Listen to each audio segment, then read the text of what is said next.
Hello, welcome to the Winning with Nick podcast. This is episode 3 titled Insecurities.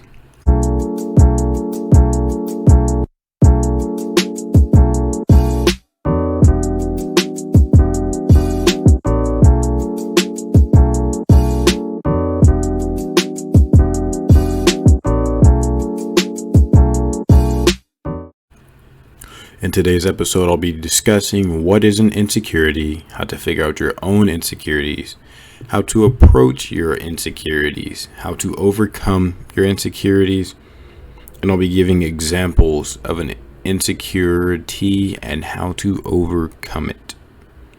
So let's start off by defining what exactly an insecurity is. An insecurity is defined by dictionary.com as a lack of confidence or assurance. Self-doubt. So I can tell you right off the back with a rhetorical question. When you think of a winner, do you think self-doubt, a lack of confidence, a lack of assurance? I'll give you some time. Okay, if your answer is yes, then maybe you should rethink that, because when I think winner, I do not think a lack of confidence. I do not think a lack of assurance, a lack or the existence of self-doubt. When I think of a winner, I think of a very confident individual who has learned that the opinions of others, to an extent, I have to put that in there, do not matter, especially pertaining to your own success, being a winner in your own life story, being the hero of your own story. So, now that we know what exactly an insecurity is, let's move on to finding your insecurities. So an insecurity is the lack of confidence. So what in your life inspires a lack of confidence? I want you to take some time to think. What is a situation in life in which I lack confidence? For my male viewers, it could be lacking the confidence to make that approach of a cute girl, It could be you're insecure about securing your spot on your sports team. For my ladies, it could also be that, high school sports is pretty big.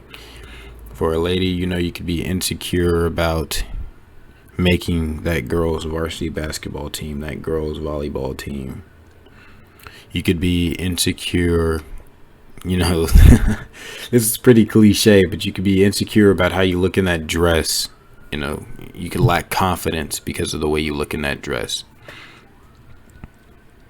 For a man, you could lack confidence because you got a beer belly because you've been drinking too much. These are all examples of insecurities, situations in life which instill a lack of confidence in us. So now that we've, kind of defined insecurities, I've given a few examples how you can find your own insecurities, situations in life that make you lack confidence or create a lack or an absence of confidence. Let's get to how you should approach these insecurities. So to use some of those examples, let's say you're scared of talking to girls. Let's say you don't like the way your dress fits. Let's say you're out of shape, you're fat, whatever. When it comes to winning, I don't really need to have a filter, because if you're fat and out of shape and you want to be skinny or you want to be in shape, only you can change that. So let's just get that straight. Fat shaming, I don't engage in that, but I will not sugarcoat anything on this channel or this podcast, because reality is tough and you have to learn how to deal with that, how to embrace adversity. Now back to what I was talking about, approaching your insecurities. So if you look in the mirror and you realize, man, I'm fat, or you look in the mirror and you realize, man, I got a lazy eye, or if you look in the mirror and be like, this dress just doesn't quite fit me the way I want it to. There are 3 general approaches you can take. You can refuse to acknowledge it or ignore it. That's option number 1, just to completely ignore it. Option number 2, you can acknowledge the fact that this insecurity or this problem exists and do absolutely nothing about it. Sorry, I laughed even saying that because I can't imagine doing that, or I can't imagine having a winning mentality and doing that. Or you can take option number 3, my preferred option. Acknowledging that there is a situation creating a lack of confidence, aka an insecurity. Realizing it is within your power to not only approach this insecurity, but to kick its ass, to realize, man, I might be fat or out of shape, but I won't let that define me. No, I'm going to get in the gym and get rid of all this extra skin, all this extra fat. My dress doesn't fit the way I want it to. I'm going to get in the gym, get my physique right so I can decrease my waist size and pants, dresses, all that good stuff. If I got a lazy eye, that's not something I can change. I don't care about the fact that I got a lazy eye. I'm not going to let that lazy eye define who I am. No. I'm going to embrace the fact that I have a lazy eye. I'm going to crack a few jokes about it when I go out with my friends or when I'm out on a date and be like, you have to have a sense of confidence. You have to have that, what I like to call that oomph about yourself. You got a lazy eye, so what? That's not something you can change. What are you going to do? Just complain about it all day, how lazy your eye is, how it just sags in your face? No. Embrace that lazy eye, man. So, embracing your insecurities. That is the approach you must take. Realizing that is an issue and realizing it is within your power to fix that issue. So now that I've discussed defining what exactly an insecurity is, telling you how to find your own insecurities, a situation that creates a lack of confidence within your psyche, how to approach your insecurities, how to embrace them, let me give you 3 real world examples that you can apply to yourself. Number 1 being money. Let's say you listening to this podcast right now don't make the money that you want to make. What are the 3 approaches? You can just ignore the fact you're not making what you want to make. You can see that you're not making enough money and choose to do absolutely nothing about it. So let me rephrase that, because to ignore something is to do nothing about it. So you can see that there is a problem that needs to be fixed and do nothing about it. You can see that there is a problem that needs to be fixed and talk about fixing it. You can see that there is a problem that needs to be fixed and actually do something about it. That's the way I'd like to rephrase that. So with your money, are you just going to complain about it, or are you going to do something about it? Let's say you make $30,000 and you want to get to $50,000. Are you just going to complain, man, why can't I make more money? Why? Why me? Why? Or are you going to say, $20,000, I can do that. But first, you must have that goal of $20,000. Then you can get to the plan of action, if you will. Shameless plug video on my channel talking about how to create a plan of action and execute it. Then you can get to the execution part. But let me give you some ideas on fixing your money. First things first, you can get you a part-time job. That's that active income I was talking about in one of my recent videos. Exchanging your time for money. Chances are you have a 9-to-5, and if you're only making $30,000 a year with that 9-to-5 and you're not satisfied with that, you can find you a part-time job. So let's say you already work 40 hours a week. You can pick up another 20 hours a week. And while, yes, that will be 20 hours a week, you won't be able to just screw off and relax and engage in your recreational activities. It is 20 hours that you must be willing to dedicate to improve yourself. Because nothing worth having comes easy in this life. And you must recognize that early on in your journey of becoming a winner. Because if you just seek to take the easy way out, I can guarantee this winning lifestyle, this winning mentality is not for you. Because, again, nothing worth having comes easy in life. Sorry, I thought I heard something. So back to what I was saying, getting that part-time job or finding that's active income. You can engage in some passive income with dividend reinvestments or dividend investments, buying some stocks that will pay you as being a partial owner. That's more of the long-term game though. Something that'll pay off in like 10, 20 years versus right now, not that instant gratification, but more of a delayed gratification.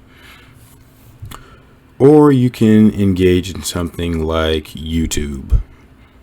I will add in my own 2 cents about YouTube though. If you're just getting into it for the money, I believe you're in it for the wrong reasons. You should be getting into YouTube well, let me rephrase that. If you have no direction and for the reason you're getting on YouTube, you will ultimately fail because you'll get on there, not see the results you want to see, and just get off of it. So don't even waste your time if you don't have a plan. Now, if you have a hobby or something you know a lot about, I highly encourage you to start a channel on YouTube to get that going. Me right now, my ultimate goal is to make more winners in this world after listening to me than there were before listening to me. That is the ultimate goal, just to create winners in this world. Now with YouTube, I believe there is a unlimited reach. With podcasts, there is an unlimited reach, an unlimited amount of people you can reach. So again, if you wish to supplement your income, there's no guarantee that you'll make $20,000 off of YouTube, but it is a source of income. You can find a hobby of yours or something you are very good at and monetize it by putting it out on YouTube. Now again, unless your channel blows up overnight, which in most cases it does not, you must be patient with that grind, if you will. To pick up where I left off, I was speaking on being patient with the grind of YouTube. Because again, I know I've said this several times, but I really just want to nail this one in you guys' head. Anything worth having in life takes effort. It will not come easy to you. And because I've repeated myself enough, I'm going to go ahead and move on to the next category or the next example, your physique. Now, how can your physique be an insecurity? Well, I've discussed the lazy eye. I've discussed the having the extra fat, the extra skin on you. I've discussed your dress not fitting you. I want to include everyone in my examples. So what is it that you can do about it? Well, step 1, acknowledging the fact that you have an insecurity. Step 2, figuring out what you're going to do about that insecurity. Step 3, actually doing something to defeat and overcome and embrace that insecurity. So, how do you know that you have an insecurity regarding your physique? You look in the mirror and you see something that you wish you could change, but that is mistake number 1, wishing you could change it, not realizing you have the power to change it. So, there you go. Acknowledging the fact that there is a situation in your life creating a lack of confidence, aka an insecurity. You realize your physique is not where you want it to be. Now that you've acknowledged it, let's create a plan of action to get rid of the excess fat, the excess skin, to slim your waist down to fit in that dress. How am I going to lose 20 pounds?